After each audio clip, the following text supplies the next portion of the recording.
Welcome to Up on Game presents Taylor Scouting. Coach Randy Taylor is bringing his 40-plus years of knowledge to you. This is Taylor Scouting. And now, here's Coach Randy Taylor. Hey, folks, we are back with the Up on Game Network, LeVar Arrington's Up on Game Network. We're with a great football guy and a really smart, fun, enthusiastic former wide receiver at Pitt, coach at USC. He's an author, director, Emmy Award-winning filmmaker, and a motivational speaker. I love this young man. So welcome to the Up on Game Network's Network's Taylor Scouting Podcast, Yogi Roth. Great to have you on the show, brother. Coach, it is always a pleasure to talk to you. I just have loved over the course of 20 years now, when you're at a practice, you're at a camp, and you look up and you're there. And I felt like there's a world where, like, of course you're there, like you're everywhere. So when you came up with this show, not surprised. I know the conversations have really lit you up, and I hope you do the same. So I'm really honored to be one of your guests today. Oh, fantastic, Coach. So currently, Yogi is a football analyst for the Pac-12 network and a coach for the Elite 11 football training group, focusing on the top QBs in America. Now, we'll get to talk more about all the other things Yogi's involved with. And in my mind, this just scratches the surface of Yogi Roth. I say this because I find him to be unique, impressive guy in the sport of football and really in all cool activities. Is that pretty good? You're the guru of cool activities, and every time I'm around him, I enjoy the experience. So we kind of have the mutual honor society here. So Coach, I like to find out what makes people tick, so getting you to talk about who you are, what you're passionate about, we learn and can grow ourselves, if that makes sense. So let me ask you this. Can you give us your overall football and life philosophy in 3 sentences? No, I'm kidding. In whatever amount of time it takes you to do that. Oh, yeah. I mean, look, you've been around a lot of the same people that I have. And my biggest mentor in my 20s was Pete Carroll.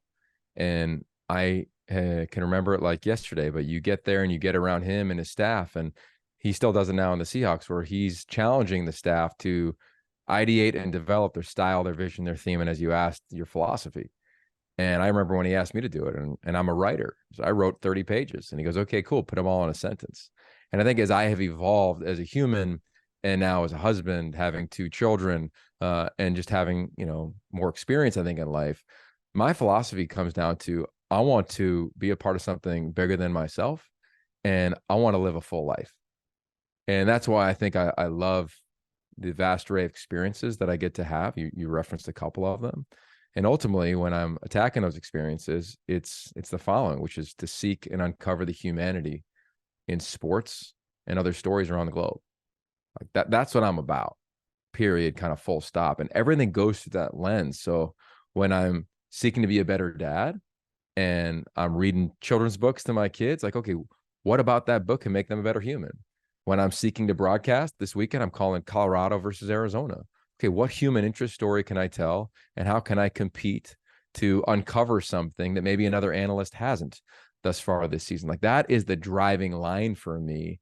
And the reason I left coaching was not because I didn't like it. I was in love with it. I was sleeping in the office every night, but I wanted to live a fuller life. I wanted the vast array of an off season in Europe, a summer in South Korea like we did this summer. Like, I wanted that. And I knew just the reality of what coaching was when I was in it, when you were in it. And today, now, you just don't have that opportunity. You have a bunch of other cool opportunities that I don't get to be a part of. But what I've always striven for and seeked in my life is what I'm trying to compete to live every day now. Are you a goal setter? Can you share 1 or 2 with us that guide you if you are? Yeah, I mean, I got a whole vision board right to my right. So yeah, goal setter, vision, you name it. I pick a word of the year.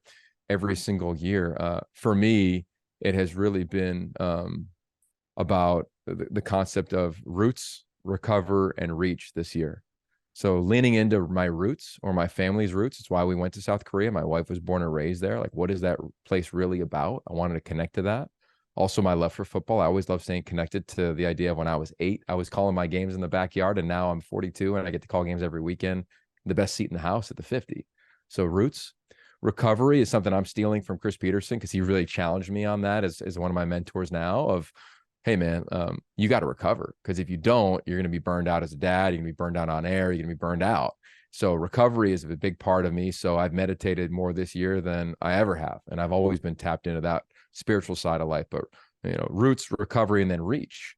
I kind of knew this would be a transition year for me with everything that's gone on in college football and realignment. So, hey, do you have the capacity and discipline to sit down and say, all right, what do I want to reach for? It doesn't necessarily, for me, my reach is not, I want to be a billionaire. My reach is, again, how can I be part of something bigger than myself? How can I stretch a little bit in my relationships to get in uncomfortable ones, or find and develop new ones at different TV networks or whatever it may be, and really try to reach. So yeah, a goal center, vision setting, vision board, like whatever you want to say around it, 1,000,000,000%. And I'd say the origin of it, which I love telling my kids, is I can remember in my 20s, I called home, and my mom, who's no longer with us, but she said, hey, what's your plan? And I said, I don't know. I'm just going to kind of figure it out. And I try to sound like that cool California guy. And she goes, call me back when you have one. And I called her back a minute later, and she goes, look, my son has a plan. Have a plan. And that's just like Pete Carroll. Yeah, exactly. And I think you have to do that. And really, Coach, over the last year, I spent a lot of time looking back on the lessons I've learned from people like you, from coaches, from high performers in the industry.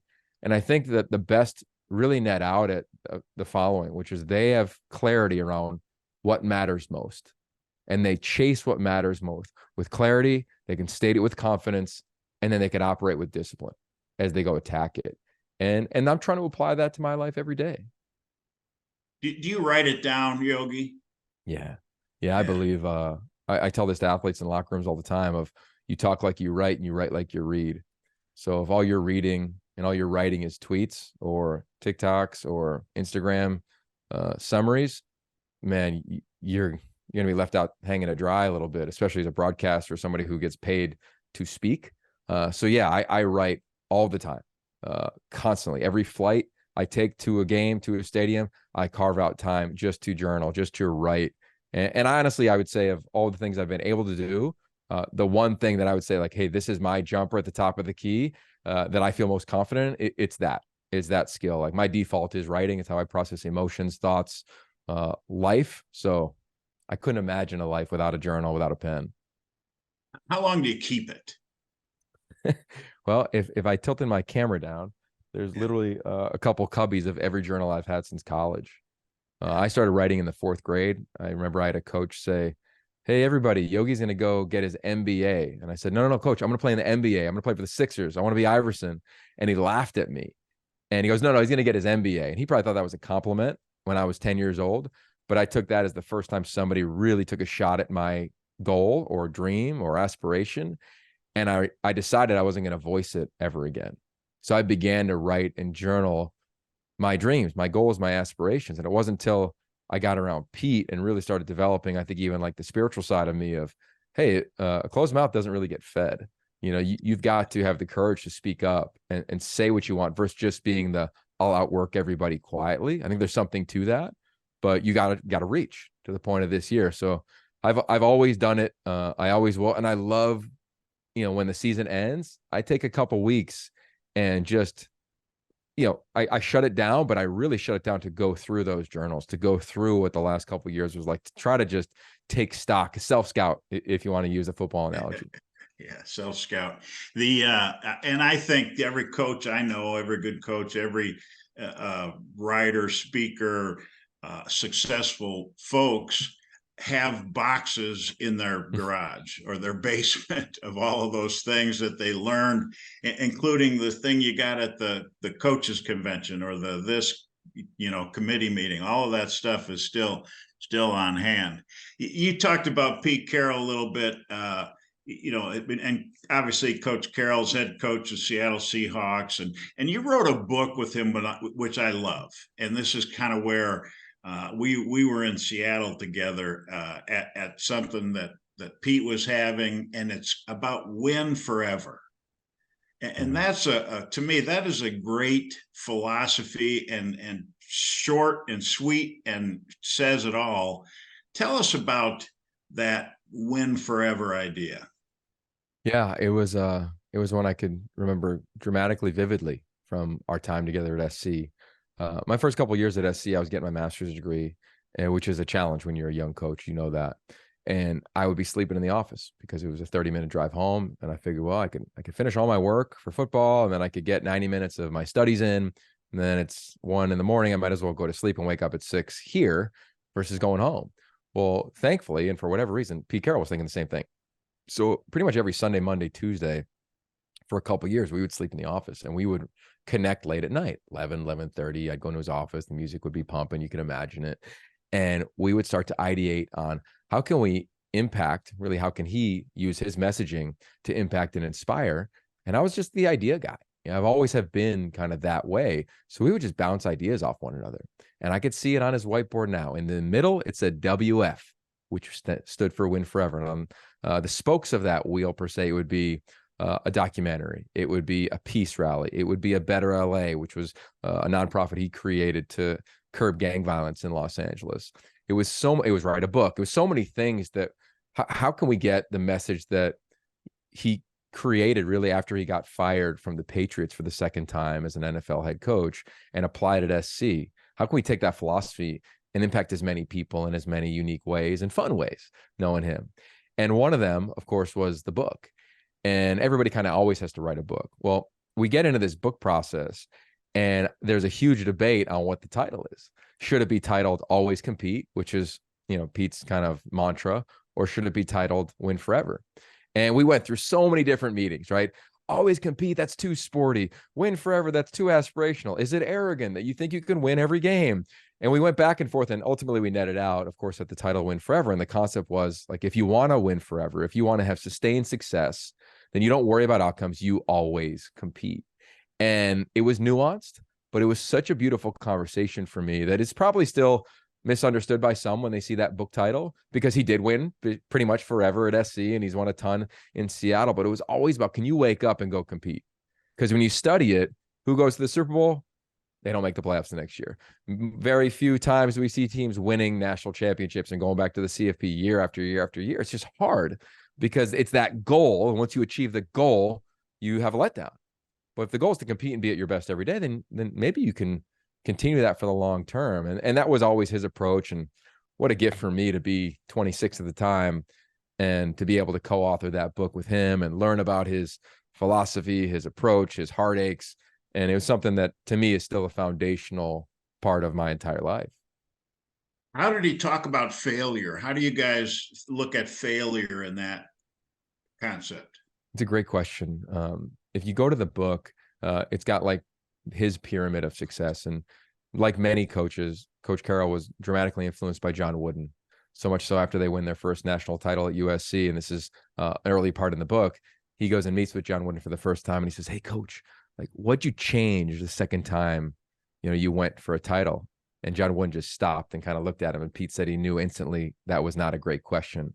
And Coach Wooden's response was, "You don't change anything. You double down on your philosophy," to use your word earlier. And that's really something that solidified Coach Carroll's idea of like, yeah, like you just have to be so committed, like dramatically committed and uncommonly consistent to your approach within the program, because then everybody within the program will find consistency and be able to maximize their potential. And at the top of the pyramid that he wrote, different than Coach Wooden's pyramid of success, but it was to get the athletes to this place where they can compete in the absence of fear, where you can compete freely. And I think when you look at premier teams, a lot of times you get to that peak and you're like afraid to screw up.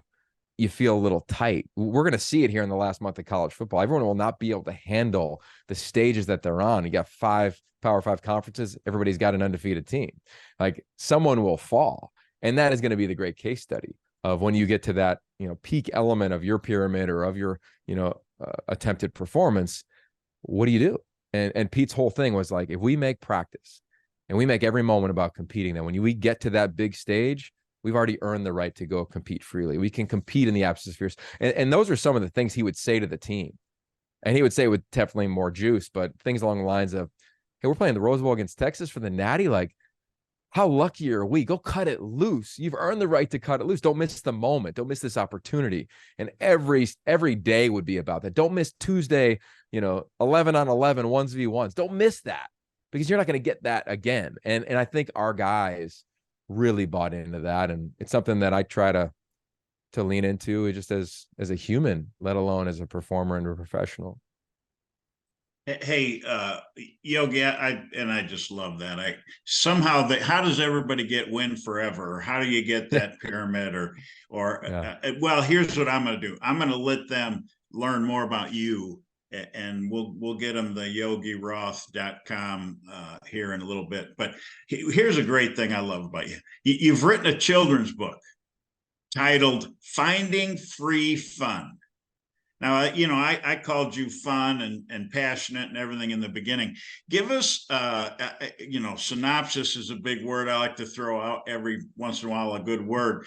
A synopsis of the book, which is also a film, right? Yeah, it's an animated feature. Really, really proud of that. Been able to do a lot of cool things, right? I wrote 5-Star QB about a bunch of quarterbacks and recruiting rankings. You reference Win Forever. But this book is probably the thing I'm most proud of. And I say that because here we are in the pandemic. At the time, our oldest son was 5. And if you know anything about the pandemic and going to school, it wasn't easy. Like Zoom school then wasn't easy. Zoom school now for anybody who has to travel around the country for their sporting events will not be easy. Every study has proven that. Well, definitely for like a kindergartner and preschooler, it was pretty brutal. And what I noticed, all my good coaches had noticed, is confidence. And I noticed my son's confidence in reading was really low. He didn't necessarily want to pick up a book. He only wanted us to read it to him. And I said, okay, how are we going to attack this thing? Because I think everybody will learn on their own pace. Like my mom immigrated to America at 7 years old, didn't speak a lick of English. She's just fine. My wife immigrated to America at 8 years old, didn't know English. She's just fine. So I wasn't worried about him learning how to read. But the idea of confidence is a big one. And I think you got to identify that as a parent or a coach of when someone's lacking it, how can you tap into that and breathe some confidence into their life? So his name is Zane. And I said, hey, Zane, I got an idea. Let's put a book together. And he was into it. And it was an animated book, and it was a really fun book. And we partnered with this company called Vooks, which is this fascinating company out of the Pacific Northwest that is kind of like Netflix for kids. So they animate books to help kids read, and they're phenomenal books. So I partnered with them. They're the publishing company. And they said, what do you want to write? And I said, I want to write about this concept called free fun. And this is a concept introduced to me by my father when I was a kid. And the idea is like, the fun doesn't have to be something that you log into.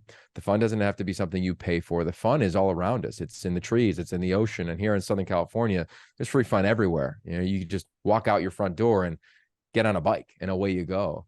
And we've always done that as a family. That phrase is embedded in our family, free fun. We do it every weekend as often as we can. And I said, well, let's write a book about it, about this kid who's on this search for free fun.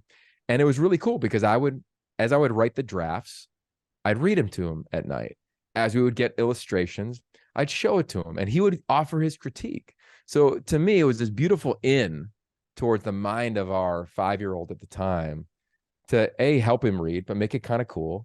And then when it came out, Coach, it was beautiful to see his face when he held the book for the first time or watched the animated film for the first time. And I just think it was beautiful. And now, of course, he's in 3rd grade and kicking butt and having fun. And it might be too confident sometimes, but that's okay.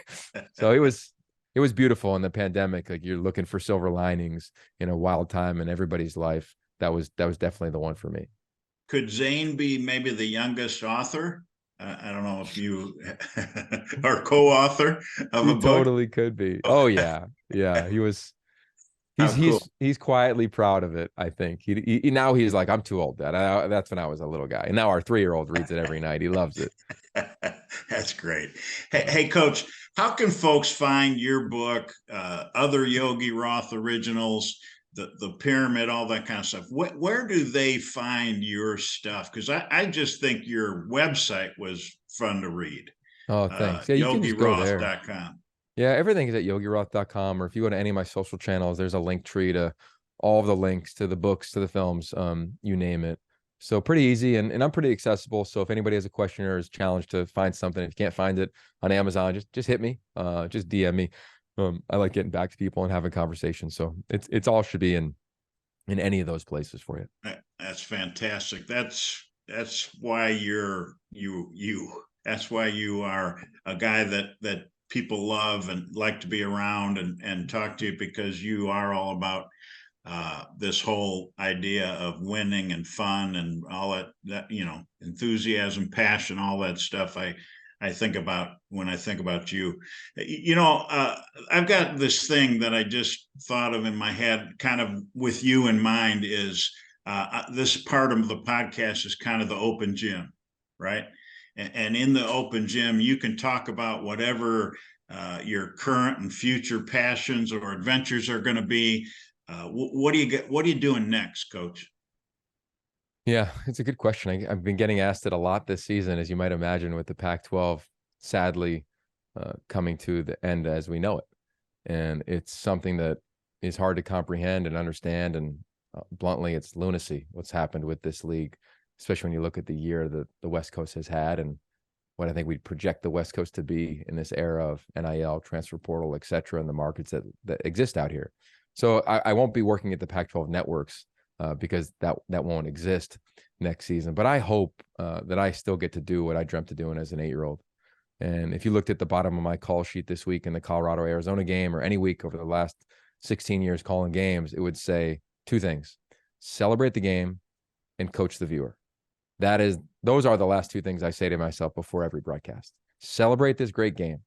Like, too often we're demeaning it and picking it apart. Celebrate this game and coach the viewer. And coach the viewer like they're sitting next to you, not as though you're the guy that can drop every play and every scheme and every blocking assignment. No.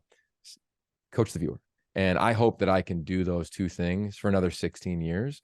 Where, for what league, for what conference, for what network, I don't know yet.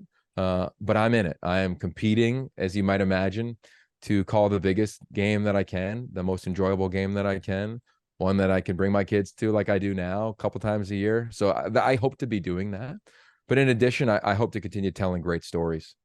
We talked off the top. What do I want to do? I want to be part of something bigger than myself. And I want to seek and uncover great stories in sport. So I'll be doing that on my podcast platform. That'll continue. That's not going anywhere. I'll do that on my social channels. That's not going anywhere. And then by, I'd imagine the spring, I'll have an idea of where I'm going to be the next couple falls, because I hope to be a part of somebody's network and elevate, hopefully something they're already doing at a really high level, and just being a part of that in terms of the college football coverage, and it's something that I've dedicated my life to. So I hope I can keep doing it, man. I had a lunch this week with a guy from the Big Ten Network, guy that's involved in their communications. I think he will be a guy that will love you. Oh, and connect us. Let's go. Yeah, there's no question about it. And that's why I'm thinking about it, is I got to get you and he together. So I suggest everyone go to the yogiroth.com, learn more about this stud of a human being, as you guys have heard today in this podcast.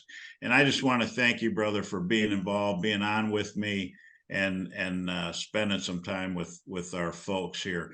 We're going to wrap this up. Up on Game Network, Taylor Scouting Podcast is what we're on today. And I want to thank everybody for joining us on there. You can subscribe to the Up on Game Network to get iHeartRadio app, Apple Podcast, or wherever you get your podcasts. That's a normal these days. That's what everybody says. Please rate and review our podcast. Follow us on all social platforms by searching the Up on Game Network. You can follow me on X at @RTaylorFBScout. Watch full episodes of Taylor Scouting on the Up on Game Network's YouTube channel. Just search Up on Game Presents. So that gets all the business out of the way. I want to thank Yogi Roth. I love you, brother. Appreciate you coming on with me. And I can't wait to see what's next. And maybe you'll be with the West Coast part of the Big Ten. I love it. Well, I hope I still can see you in person at a variety of the cool football things that we've seen each other at over the years. And as always, Coach, great to hear your voice, see your face, and connect with you. You've inspired and impacted thousands and thousands of athletes and people within our business. And I'm really excited that you're doing this show. I appreciate that. It means a lot, bud. You got it, brother. Take care. Thanks.